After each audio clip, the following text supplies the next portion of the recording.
Stock market एक जुआ है।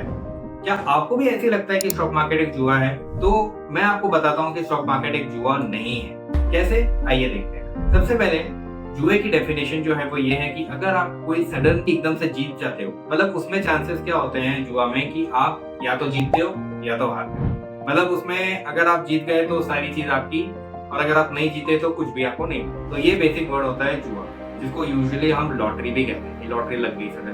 तो अब अगर स्टॉक मार्केट की बात करी जाए, तो अगर आपने सपोज कोई स्टॉक लिया है, तो आज तक का रिकॉर्ड देखा गया है कि स्टॉक मार्केट एकदम से कभी जीरो नहीं होता। हाँ, स्टॉक मार्केट में ऐसा कभी होता है कि आपने कोई चीज बाय करी और वो सडनली थोड़ी नीचे नीचे चली गई। हो सकता है शायद अगर उस वक्त मार्केट में कुछ करेक्शन आ गया। करेक्शन का मतलब ये होता है कि जब मार्केट थोड़ा नीचे जाता है तो यूजुअली उसमें एक फाइनेंशियल टर्म दिया गया है जिसको हम कहते हैं करेक्शन। तो इस लिहाज से अगर देखा जाए कि कोई स्टॉक आपने बाय किया है 100 रुपए का, और वो अगर चला जाए एकदम से नीचे यानी 95 या 90 या 89 ऐसा चला जाए, तो स्टॉक मार्केट में चीजें ऐसे नीचे जाती है। तो इस लिहाज से अगर देखा जाए तो स्टॉक मार्केट एक जुआ नहीं। तो आज के इस वीडियो में हम सबसे पहले ये देखेंगे कि जो नए इन्वेस्टर्स हैं उनका फियर क्या है मार्केट का, और क्यों वो शॉर्ट टर्म में पैसा बना नहीं पाते। तो सबसे पहले अगर बात करें तो यहाँ पे जो न्यू इन्वेस्टर्स है ना, आजकल के टेक्नोलॉजी की दुनिया में आपसे कुछ भी छुपा नहीं है।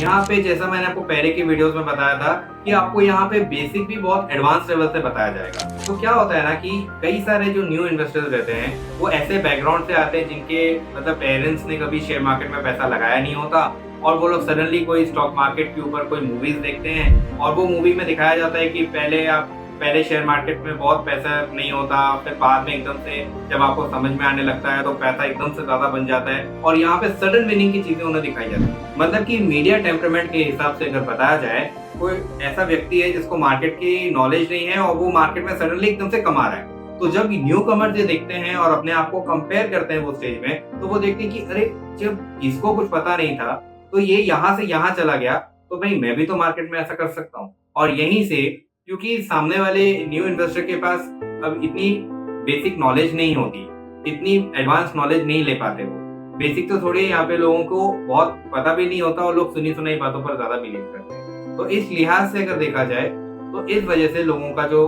विश्वास होता है स्टॉक मार्केट में, फिर वो क्या करते हैं, कोई शेयर खरीदते हैं जो 100 रुपए का चल रहा है, और क्या होता है एकदम से जो मार्केट है वो नीचे आने लगता है। जैसे मैंने आपको थोड़ी देर पहले बताया कि 95 या 90। तो यहाँ पे क्या होता है कि जो आपके बड़े बुजुर्ग हमेशा कहते हैं कि आपको हमेशा पैसा एफडीज में डालना चाहिए क्योंकि यहाँ पे फिक्स रहता है, तो लोगों की टेम्परामेंट फिर उसी हिसाब से चला जाता है। और वो लोग क्या करते हैं कि भाई वो लोग सोचते हैं कि अरे मुझे तो यहाँ पे 5 रुपए का नुकसान हो रहा है, मतलब हफ्ता भर रुकेंगे या 15 दिन रुकेंगे और देखेंगे कि शेयर मार्केट में शेयर काम नहीं कर रहा, तो भाई उनको लगता है कि यार यहाँ तो लॉस हो रहा है, मैं यहाँ से चला जाऊँ बैंक में डाल देता हूँ यही पैसा जो है, और सामने वाला फिर क्या करता है, बैंक में पैसा डाल देता है। और यही उसकी सबसे बड़ी गलती है। फिर जब वही स्टॉक के बारे में कोई अच्छी एकदम सडन न्यूज आती है साल भर के बाद या 2 साल के बाद, और फिर वो देखता है कि अरे जो 100 रुपए का स्टॉक है वो नीचे तो गया था लेकिन बढ़ के उसमें एकदम से 400 रुपए का हो गया, फिर यहाँ से वो देखना चालू करता है कि अरे यार अगर मैं ये स्टॉक ले लेता उस टाइम पे बेचता नहीं तो आज मेरे को बहुत प्रॉफिट होता। लेकिन अब जब वो डिसाइड कर रहा है तो दो चीजें हो जाती है, स्टॉक का प्राइस ऊपर तो गया ही गया, लेकिन साथ में जो उसने इतना टाइम जो गवा लिया मार्केट में, सीखना जो सीख सकते थे वो भी सीख नहीं पाए। और इस वजह से क्या हुआ, सामने वाले के साथ जो इन्वेस्टमेंट, जिस बेसिस पे इन्वेस्टमेंट उन्होंने करी थी, वो इन्वेस्टमेंट वो नहीं कर पाए। तो यहाँ पे हमने क्या देखा कि मार्केट में जो न्यू इन्वेस्टर्स हैं वो शॉर्ट टर्म में बहुत ज्यादा एक्सपेक्ट करते हैं कि मार्केट अच्छा मोमेंटम दे देना चाहिए, मतलब मैंने स्टॉक लिया और तुरंत भागना चाहिए। लेकिन ऐसा नहीं होता दोस्तों। स्टॉक मार्केट एक ऐसी जगह है जहाँ पे आपको बहुत सारी चीजों का नॉलेज होना चाहिए, स्पेशली बेसिक इवेंट्स का आपको नॉलेज होना चाहिए। तो अगर आपको बेसिक इवेंट्स, मतलब जो पॉजिटिव और नेगेटिव न्यूज क्या होती है, अगर उसके बारे में जानना है तो आप हमें कमेंट बॉक्स में जाके जरूर से बताइएगा। हम आपको बेसिक लेवल से बताएंगे कि मार्केट में किस टाइम पे करेक्शन आता है और किस टाइम पे मार्केट जो है वो ऊपर जाता है, based on the past events के ऊपर हम बताएंगे। तो दोस्तों इस सिनेरियो को समझने के लिए मैं आपको एक एग्जांपल देता हूँ कि अभी चल रहा है फेस्टिव सीजन, और इस फेस्टिव सीजन में आप सभी को पता है कि काफी सारे जो लोग रहते हैं वो इस फेस्टिव सीजन का वेट करते हैं कि लोग फेस्टिव सीजन का लोग दो तरीके से वेट करते हैं। एक तो उनको कोई नई चीज खरीदनी रहती है तो एक नई शुरुआत होती है, और दूसरा ये कि इस यहाँ पे ना ऑफर फॉर सेल चलता है। ऑफर फॉर सेल का मतलब ये कि क्या होता है कि लोगों को भर भर के डिस्काउंट्स मिलता है। तो जब मार्केट नीचे जा रहा होता है तो ये भी आपको एक डिस्काउंट के फॉर्म में ही सारे शेयर्स बाय करने के लिए बोलता है कि आप कोई भी बड़े से बड़ा शेयर जो है ना उसको आप डिस्काउंट रेट पे खरीद सकते हो। और हमारे जो वर्ल्ड के जो फेमस इन्वेस्टर है वॉरेन बफेट, उन्होंने भी एक बहुत अच्छा स्टेटमेंट दिया है कि जब मार्केट से लोग सेल आउट करके जाएं तब आप बाय करो, और जब मार्केट में सब लोग बाय करने के लिए आए तब आप सेल करो। तो ये जो स्टेटमेंट है ना ये काफी ज्यादा लागू होता है शेयर मार्केट में, और इस टाइम पे स्पेशली जब मार्केट आपको अच्छा खासा करेक्शन देता है।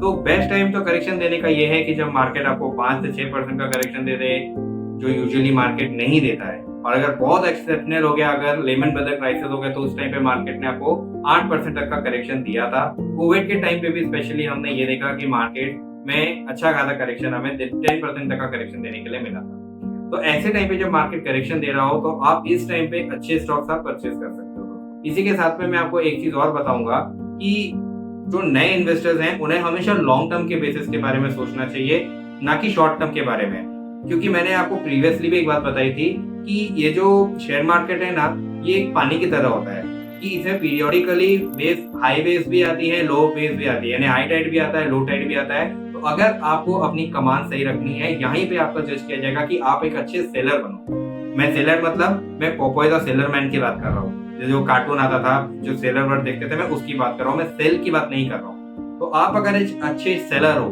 तो आपको पता होना चाहिए कि आपको मार्केट, आपको वेव्स को कैसे फेस करना है। जब हाई वेव्स आएगी तो आपको कैसे फेस करना है, और जब लो वेव्स आएगी तो आप तो उससे निकल ही जाओगे।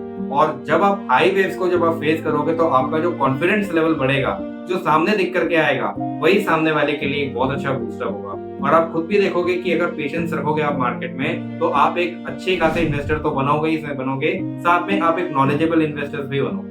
तो मैं हमेशा आपसे यही बोलना चाहता हूँ कि हमेशा लॉन्ग टर्म के बारे में सोचिए, शॉर्ट टर्म के बारे में नहीं सोचिए। शॉर्ट टर्म में पैसा बनता है, शॉर्ट टर्म में पैसा बन सकता है, लेकिन उसके लिए आपको बहुत नॉलेजेबल होना पड़ेगा, उसके लिए आपको बहुत स्किल्स एक्वायर करनी पड़ेगी। कुछ लोग होते हैं, जैसा मैंने पहले बताया था कि पेनी स्टॉक से भी लोग पैसा कमाते हैं, कुछ लोग होते हैं जो ये शॉर्ट मार्केट में भी पैसा कमाते हैं, लेकिन उनके पास एक्सपीरियंस काफी ज्यादा रहता है और उनके पास नॉलेज कई ज्यादा रहता है। आपको वहां तक जाने के लिए कई साल फेस करना पड़ेगा, कई मार्केट के सिचुएशंस को फेस करना पड़ेगा, तब आप जाकर के मार्केट में एक ऐसी जगह पर खड़े हो सकते हो जहां पे आपको मार्केट का डायरेक्शन समझ में आएगा और डायरेक्शन के मूवमेंट से आप अच्छा खासा प्रॉफिट करना। तो ये कुछ बेसिक इन्वेस्टर्स के लिए बात थी। अगर आपको ये वीडियो अच्छा लगा हो तो लाइक, शेयर एंड सब्सक्राइब जरूर से करिए, और हमारे चैनल को फॉलो बिल्कुल से करते रहिए, क्योंकि हम नए इन्वेस्टर्स के लिए ऐसे मजेदार वीडियोस लाते रहेंगे। और उम्मीद है आज के वीडियो से भी आपने कुछ ना कुछ सीखा रहेगा। और अगर आपको कहीं पे भी कुछ दिक्कत आ रही है तो कमेंट बॉक्स खुला है दोस्तों, आप मेरे को कभी भी वहाँ पे कुछ भी लिख सकते हो, यानी कि जो भी आपको शेयर मार्केट से रिलेटेड बातें हैं उसके बारे में मैं आपको एक बेसिक इन्वेस्टर के तौर पे सारी बातें बताता हूँ। Till then take care and good night.